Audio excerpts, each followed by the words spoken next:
पहली बार दुनिया में सबसे बड़े मोर्चे की तैयारी शुरू हुई है। और ये तैयारी है नेटो के सदस्य देशों की। खबर है कि नेटो के 25 देश एक ऐसे युद्धाभ्यास करने जा रहे हैं जिसमें 250 से ज्यादा फाइटर विमान हिस्सा लेंगे। अब सवाल ये है कि क्या ये सिर्फ एक तैयारी है या फिर पुतिन पर प्रहार से पहले का रिहर्सल। इस युद्धाभ्यास की तैयारी की रिपोर्ट आप देखेंगे तो पूरी कहानी आपको समझ आ जाएगी।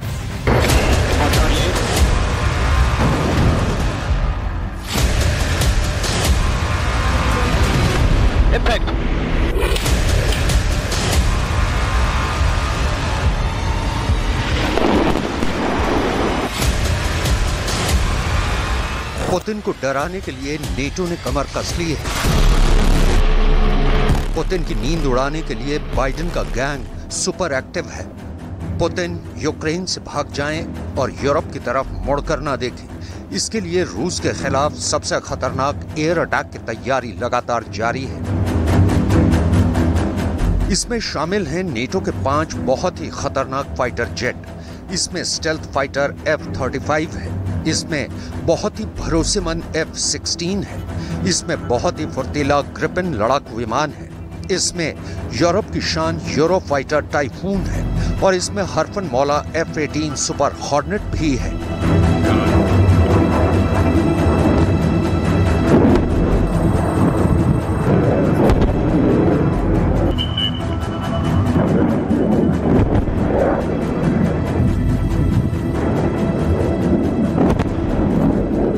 ये विमान ऐसा धमाका करने के लिए तैयार हैं जो मॉस्को को तबाह कर सकते हैं, जो सेंट पीटर्सबर्ग के साथ यूरोप के बीचों बीच रूस के बहुत बड़े ठिकाने कलिनिनग्राद और वहां मौजूद मिलिट्री बेस को खत्म कर सकते हैं। ये फाइटर जेट इस वक्त यूरोप में अलग अलग जगह लगातार युद्धाभ्यास कर रहे हैं। इनके टारगेट पर रूस है। ये तस्वीर है नॉर्वे की और यहाँ ओयरलैंड एयरबेस पर नेटो की वायु सेनाएं एक बहुत बड़े युद्ध की तैयारी कर रही हैं, जिसका अंजाम रूस की मिलिट्री पावर को पूरी तरह खत्म कर देना है। नेटो के सदस्य 14 देशों ने यहां अपने 150 विमान भेजे, जिसमें कॉम्बैट एविएशन की अलग अलग टीम है। इस युद्धाभ्यास को नाम दिया गया है आर्कटिक चैलेंज 23।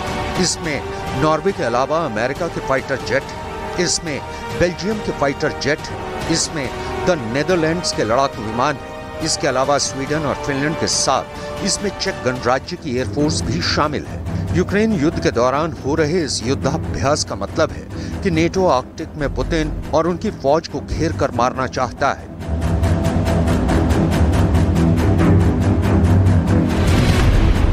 नेटो से रूस की बहुत गहरी दुश्मनी है। रूस अमेरिका और नेटो को एक आंक नहीं भाता। नेटो का जन्म ही रूस को टक्कर देने के लिए हुआ था और अब इस युद्धाभ्यास में ये बात पुख्ता की जा रही है कि अगर ये मिलकर काम करेंगे तो पुतिन की एयरफोर्स इनकी मिलीजुली ताकत के आगे जरा भी नहीं टिक पाएगी, क्योंकि आंकड़ों के लिहाज से और टेक्नोलॉजी के मोर्चे पर ये पुतिन की वायुसेना पर कई गुना भारी पड़ने वाले हैं। ऐसा भरोसा इस युद्धाभ्यास के जरिए और मजबूत किया जा रहा है। सवाल है कि क्या 5 की पावर दिखाकर बाइडेन और उनके साथी क्या पुतिन को डराने में कामयाब होंगे? क्या 5 की पावर देखकर पुतिन का गुस्सा पूरे यूरोप पर फूटेगा और यूक्रेन के बाद पश्चिम के कई देशों को रूस कुचल कर रख देगा? एक तरफ पुतिन है और दूसरी तरफ ये 5 फाइटर जेट। नेटो के लिए पुतिन खतरा है और अब इस बहुत बड़े खतरे के खिलाफ ये 5 फाइटर जेट अब मिलकर लड़ना चाहते हैं। सोवियत संघ के विघटन के बाद पहला आर्कटिक चैलेंज युद्धाभ्यास 2008 में हुआ। ये वो वक्त था जब रूस की मिलिट्री पावर फिर से अपने पैर जमाने लगी। अमेरिका को लगा कि अब फिर से रूस से डरने की जरूरत है, उसका मुकाबला करने की जरूरत है और इस तरह उत्तरी यूरोप पर फोकस के साथ पुतिन की हवाई ताकत को मिलजुल कर चैलेंज किया जाने लगा। और फिर इस युद्धाभ्यास के लिए जिन देशों को एक बड़े अड्डे के तौर पर तैयार किया गया, उनमें बड़ा नाम नॉर्वे का है, दूसरा स्वीडन और अब फिनलैंड भी रूस के खिलाफ इस मोर्चे में शामिल हो चुका है। ये तीनों देश पुतिन को पसंद नहीं करते और अब रूस से बहुत बड़ा खतरा महसूस करते हैं। हाल ही में फिनलैंड नेटो में 4 अप्रैल को शामिल हुआ है और ये पुतिन को रोकने के लिए बहुत बड़े उपाय के तौर पर देखा जा रहा है। लेकिन क्या पुतिन अपने दुश्मनों के इस जमघट से डरेंगे या फिर वो यूक्रेन के बाद और यूरोप पर कूच करने के लिए आगे बढ़ेंगे? अब पुतिन तक पहुंचने यानी उनके शहर मॉस्को पर बमबारी के लिए क्या तैयारी है, बहुत गौर से देखिए। यह है अमेरिका का KC-135 टैंकर विमान। ये उड़ान के दौरान ही F-16 फाइटर जेट की पेट्रोल टंकी फिर से भर देता है। इस प्रक्रिया को मिड एयर रिफ्यूलिंग कहते हैं और इसके जरिए विमान लंबी दूरी तक ऑपरेशन अंजाम दे सकते हैं, क्योंकि तब उनके पास बड़े मिशन के लिए पेट्रोल होता है। इसी तरह F-35 स्टेल्थ फाइटर में ईंधन भरा जाता है।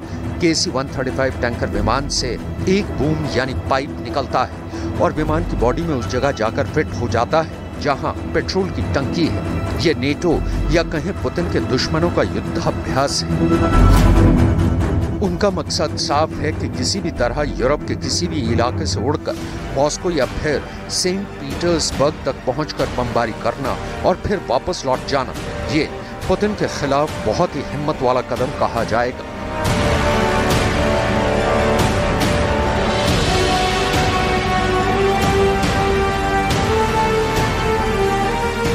हालांकि इस युद्धाभ्यास का मकसद आर्कटिक के बर्फीले इलाके पर भी छाप छोड़ना है और ये रूस और नेटो के बीच एक बड़ा मुकाबला है जिस पर यूक्रेन से भी खतरनाक युद्ध हो सकता है। ये वो इलाका है जहां बर्फ लगातार गिरती है। कमांडो हमेशा एयरबेस की सिक्योरिटी में तैनात रहते हैं। यहाँ की जिम्मेदारी स्पेशल फोर्स संभालती है, कोई साजिश ना हो पाए इसलिए बर्फबारी के बीच लगातार पेट्रोलिंग होती है। ये दुनिया का वो इलाका है जहां जून के महीने में ही तापमान माइनस में रहता है। आर्कटिक के इलाके पर असर दिखाने के लिए बाइडेन पहले ही बर्फ पर अपना खतरनाक जेट उतार चुके हैं।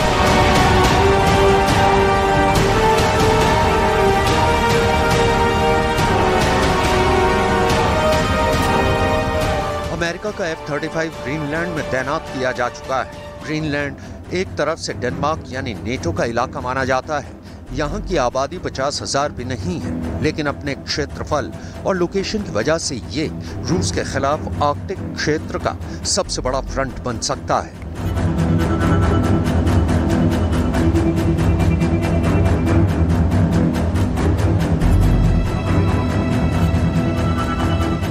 बाइडेन अब नेटो के विमानों को इकट्ठा करके पुतिन को लगातार डरा रहे हैं। पुतिन को डायरेक्ट चैलेंज क्यों कर रहे हैं और इसमें उनका फ्रंटलाइन फाइटर जेट F-35 सभी विमानों की अगुवाई कर रहा है। अमेरिका और रूस के भी किसी भी बड़ी टक्कर में अमेरिका सबसे पहला बार इसी फाइटर जेट से करना चाहेगा। F-35 अमेरिका का स्टेल्थ फाइटर जेट है जो रेडार की पकड़ में नहीं आता। यही इसकी सबसे बड़ी खासियत है।